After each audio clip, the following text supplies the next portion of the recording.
I'm going to say something that might upset some people. Ready? Okay, here goes.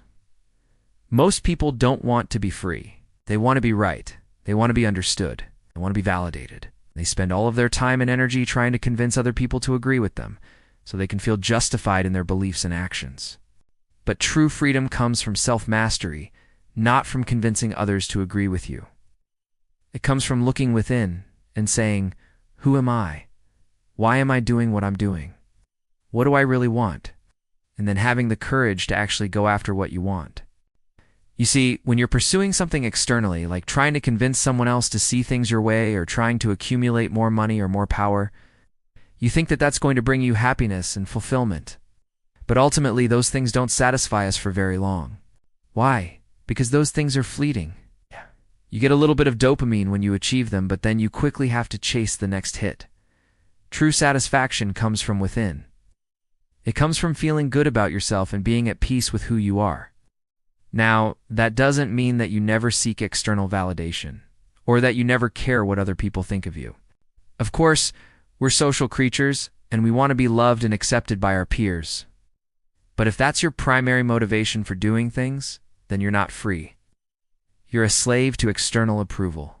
Think about it. When you're trying to win an argument with someone who's really in control, the person who's trying to convince the other person to agree with them, or the person who's just being honest about their own beliefs, who's more likely to feel free, the person who's constantly seeking external validation, or the person who is secure enough in their own beliefs that they do and feel the need to convince others to agree with them?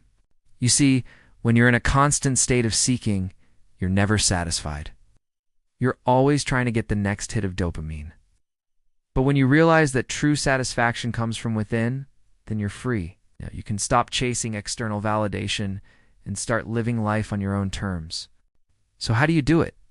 How do you break free from the need for external validation and start living life on your own terms? Well, it starts with awareness. You have to become aware of your thoughts and emotions and how they're affecting your actions. Most people go through life on autopilot, just reacting to what's going on around them. They don't take the time to understand why they're doing what they're doing. Why are you reacting the way you are? Why do you believe the things you do? What is driving your actions? When you start asking yourself these questions, you begin to understand yourself better, and that gives you the ability to change your behavior. The second step is self-acceptance. You have to accept yourself for who you are, including your flaws. We all have things that we need to work on. We all make mistakes. But when we start beating ourselves up over our mistakes, we're not free. We're not living authentically. We're trying to be something that we're not. Well, accept yourself for who you are, flaws and all. Know that you're not perfect, and that it's okay to make mistakes. Everyone does. Just learn from your mistakes and move on. And finally, the third step is self-love. You have to love yourself, not in a narcissistic way, but in a way that allows you to be comfortable with who you are. When you're comfortable with who you are, you don't feel the need to hide your true self. You don't feel the need to please other people or to make them happy. You just are. Ow. And when you're comfortable being yourself, that's when you're at your most free. That's when you can truly enjoy life and all of its experiences. So if you want to be free, if you want to live life on your own terms, then start by mastering yourself. Start by understanding your thoughts and emotions and accepting and loving yourself for who you are. It's the only way to be truly free.